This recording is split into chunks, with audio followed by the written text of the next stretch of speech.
আসসালামু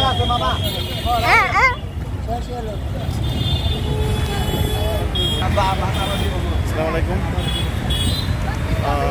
বন্ধুরা, আমি আছি এখন খিলগাঁও ভালো কাজের হোটেল নামক একটি সংস্থা এখানে খাবার বিতরণ করতেছে।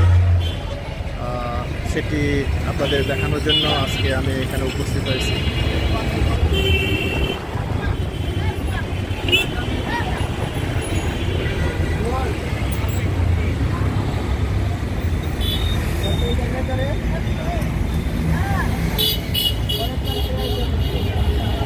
প্রতিদিন রাতের বেলা এখানে খাবার প্রদান করা হয় যারা সুবিধা বঞ্চিত কিংবা হতদরিদ্র, অতি দরিদ্র এইসব শ্রেণীর মানুষ রাত 8টা থেকে এখানে এসে জড়ো হয় এবং তারা বিনামূল্যে এখানে খাবার পেয়ে থাকে। আপনারা দেখতে পাচ্ছেন সারি সারি লোকজন বসে, সারি সারি মানুষ বসে তারা এখানে রাতের খাবার গ্রহণ করতেছে। আজকের খাবারের যে আইটেম সেটি হচ্ছে ভাত, ডাল এবং ডিম। প্রায় 50 জনেরও বেশি মানুষ আজকের এই রাতের খাবার খাচ্ছে।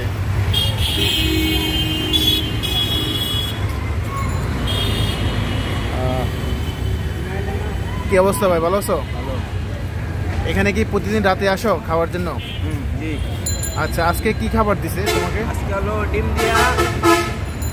ডাল একটাও মিস করা। প্রতিদিন রাতে কি এই খাবার দেয় না আরো ভিন্ন ভিন্ন খাবার দেয়? আমি মাঝে মধ্যে আই নাই, 2-3 দিন একদিন খাই খাওয়া দাওয়া। আচ্ছা, শনিবার দেয় মুরগি, জি, মুরগি ভাত দেয়, গরু মাংস দেয়। গরুর মাংস আছে শনিবার গরুর মাংস, মুরগির মাংস, খিচুড়ি, পোলাও। খাবারের মান কেমন? খাবার কেমন? আচ্ছা, মোটামুটি চলে। খাবার ভালো? খাবারের মান ভালো, আমরা খাইতে প্রায় খাওয়া ভালোই হয়। আচ্ছা, আপনি কি করেন? রিক্সা চালাই। রিক্সা চালান। আঙ্কেল কি করেন? তুমি কি করো ভাইয়া? আমি কাজ করি। তো কাজ করো মানে মাঝে মধ্যে। আপনি কি রেগুলার আসেন এখানে? রেগুলার আসেন এখানে? রেগুলার? আমি রেগুলার আসি, মাঝে মাঝে আসেন। মূলত বিভিন্ন শ্রেণীর মানুষ, পথশিশু, সুবিধা বঞ্চিত অসহায় মানুষ কিংবা নিম্ন আয়ের মানুষ, সব শ্রেণীর মানুষ এখানে এসে রাতের বেলা খাবার খেয়ে থাকে। আঙ্কেল, এখানে কি শুধু রাতের বেলা খাবার দেয় না দুপুরও খাবার দেয়? শুধু রাতের বেলা? অন্য জায়গায় দুপুরে রাস্তার মধ্যে বলো দুপুরে দেয়।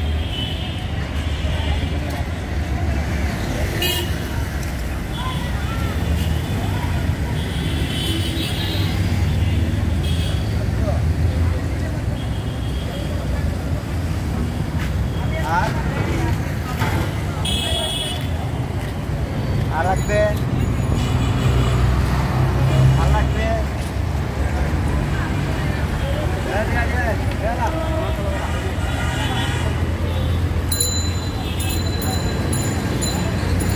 এখানে প্রতিদিন রাতে যে প্রতিষ্ঠান খাবার সরবরাহ করে থাকে, বিনামূল্যে খাবার দিয়ে থাকে, এই প্রতিষ্ঠানটির নাম হচ্ছে ভালো কাজের হোটেল।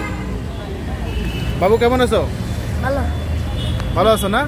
তোমার তো আমি অনেকদিন আগে দেখছিলাম একবার এই যে স্টেশনের ভিতরে। তোমার বাড়ি চট্টগ্রাম? হ্যাঁ।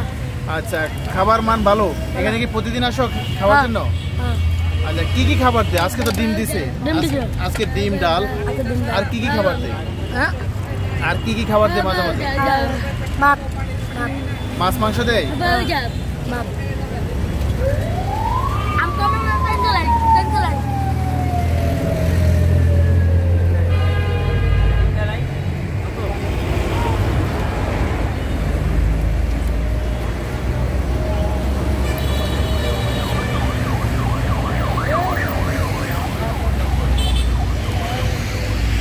আসসালামু আলাইকুম ভাইজান, ভালো আছেন?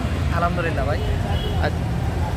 আপনারা কি 30 দিনে এখানে রাতের বেলা খাবার দিয়ে থাকেন? জি, আল্লাহর রহমতে আমরা 30 দিনে ঢাকা শহরে 10টা স্থানে প্রতিনিয়ত আমাদের খাবারটা পৌঁছাই। আচ্ছা, আপনাদের প্রতিষ্ঠানের নামটা কি বলবেন? আমাদের প্রতিষ্ঠানের নাম হচ্ছে youth for Bangladesh. Youth for বাংলাদেশের একটা শাখা হচ্ছে ভালো কাজের হোটেল। আমরা এই ভালো কাজের হোটেলের কাজ হচ্ছে রাস্তার অসহায় ছিন্নমূল মানুষদের পাশে দাঁড়ানো, অর্থাৎ খাবার দিয়ে থাকি আমরা। আচ্ছা, আপনাদের এই যে খাবার বিতরণ করতেছেন, স্পন্সর কে করে, অর্থায়ন কে করে? অর্থায়ন আমাদের সাধারণ জনগণে করে। এক কথায় যদি আমি বলি, বাংলাদেশের জনগণ। কারণ এখানে আমাদের কাছ থেকে যারা এখানে পানি দাও তো ভাই, আমি একটু কথা বলি।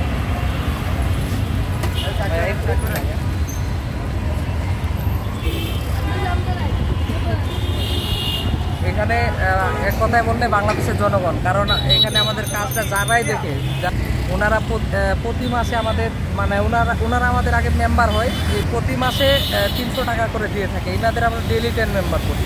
কারণ প্রতিদিন 10 টাকা করে দিলে মাসে 300 টাকা হয়। এই জন্য এনাদের আমরা ডেইলি 10 মেম্বার করি। বর্তমানে আমাদের ডেইলি 10 মেম্বারের সংখ্যা 2700+। এনারাই আমাদের এই অর্থায়নটা দিয়ে থাকে। এবং এর পাশাপাশি আমাদের কিছু শুভাকাঙ্ক্ষী আছে। এই শুভাকাঙ্ক্ষীরা আমাদের বিভিন্নভাবে হেল্প করে। কেউ যেমন একদিনে বাজার করে দিল, কেউ চাইল দিয়ে, কেউ ডাইল দিয়ে বিভিন্নভাবে আমাদের হেল্প করে থাকে। এইভাবে আমাদের এই প্রতিষ্ঠানটা চলতেছে। আমাদের এই ঢাকা শহরের 10টা স্থান এবং চট্টগ্রামে একটায়, মোট 11টা শাখায় আমরা প্রতিনিয়ত এই খাবার দিই। আপনারা কি শুধু রাতের বেলা খাবার দিয়ে থাকেন না? না, আমরা স্থান ভেদে, কিছু স্থানে রাতে এবং কিছু স্থানে আমরা দুপুরবেলা। আর দিয়ে একটি স্পটের নাম বলবেন, আর কোথায় কোথায় খাবার আমাদের দিয়ে থাকেন? কারওয়ান বাজার, 7 রাস্তা, বনানী করাইল বস্তির পাশে, মিরপুর, কালসি, এইসব স্থানে আমরা দিনের বেলা দিয়ে থাকি, দুপুরবেলা। এবং রাতের বেলায় যে কমলাপুর, বাসাবো, তারপর হচ্ছে আপনার ধানমন্ডি, মোহাম্মদপুর, এইগুলা জায়গায় আমরা রাতের বেলা দিয়ে থাকি। আচ্ছা, আপনারা এই প্রতিষ্ঠান পরিচালনা করতে গিয়ে কোনো বৈদেশিক সাহায্য পান কিনা? না, এখনো আমি এত গভীরে এখনো জানি না। তবে আমার যতটুকু জানা, আমি জানি যে বাংলাদেশের মানুষরাই আমাদের হেল্প করে থাকে। বাইরে থেকে এখন আমরা তেমন অর্থায়ন পাই না। আচ্ছা, আপনারা শুধু খাবার বিতরণ করেন না, এটার পাশাপাশি আর অন্য কোনো সামাজিক কার্যক্রম রয়েছে? জি, আমাদের আরও কিছু সামাজিক কার্যক্রম রয়েছে। যেমন ইউথ ফর বাংলাদেশের আরেকটা হচ্ছে আমাদের স্কুল আছে। এই স্কুলে এতিম বাচ্চারা এবং নিম্ন শ্রেণীর যে বাচ্চারা আছে, যে বাচ্চাটা জীবনে স্কুলে পা রাখতো না, এই ধরনের বাচ্চাদের আমরা বাছাই করে আমাদের স্কুলে পড়ালেখার সুযোগ করে দিই বিনামূল্যে। এবং এখানে পুষ্টিকর খাবারও আমরা দিয়ে থাকি। আর এছাড়াও আমাদের একটা বৃদ্ধাশ্রম আছে, যেখানে যে বৃদ্ধাশ্রমে আপনার এই যে বয়স্ক মানুষ রাস্তায় যারা থাকে, চলতে পারে না, চিকিৎসা পায় না, খাবার পায় না, এই ধরনের মানুষদের আমরা এখানে আশ্রয় দিই। এবং এইখানে কিছু 10 বছরের নিচের কিছু বাচ্চা রয়েছে, এদেরও আমরা এখানে আশ্রয় দিয়ে থাকি। এবং বিনামূল্যে থাকা, খাওয়া, চিকিৎসা এবং বাচ্চাদের পড়ালেখার ব্যবস্থা করে থাকি, বুঝলেন। এবং একটা শেল্টার রয়েছে, যে শেল্টারে আপনার যেমন গ্রাম থেকে অনেকেই ঢাকা শহরে আসে চিকিৎসার জন্য। বিশেষ করে যেমন ক্যান্সারের কেমোথেরাপি, এটা অনেক মানে দীর্ঘমেয়াদী।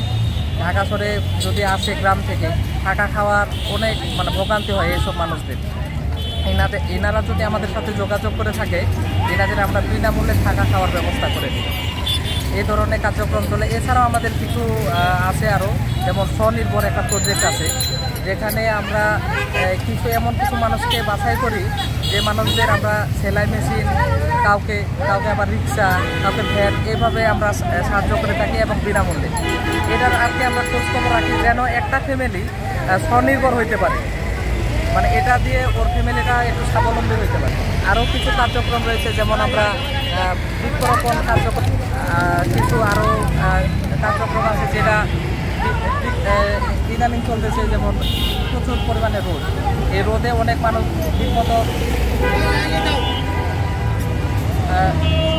ঠিকমতো চলাফেরা করে না, ক্লান্ত হয়ে যায়। বর্তমানে আমরা রাস্তায় এই যে একটা শরবতের প্রজেক্ট করতেছি, ঠান্ডা পানি বা শরবত যদি খেয়ে থাকে, মানুষটা একটু মানে স্বস্তির নিঃশ্বাস ফেলবে। এই ধরনের আরও কিছু ফ্যামিলিকে আমরা এমন কিছু করি, যেমন কিছুদিন আগে আমরা 50টা ফ্যামিলিকে ছাগল দিয়ে দিচ্ছি। এই ছাগল পালন করে যেন সে স্বাবলম্বী হতে পারে। এই ধরনের কার্যক্রম আমাদের চলে। এবং যেমন কিছুদিন আগে বলতে, এই যে বন্যা যখন হয়, সিলেটে অনেক মানুষের বাড়িঘর ধ্বংস হয়ে গেছিলো, ভাঙে গেছিলো। এনাদের আমরা কিছু পরিবারকে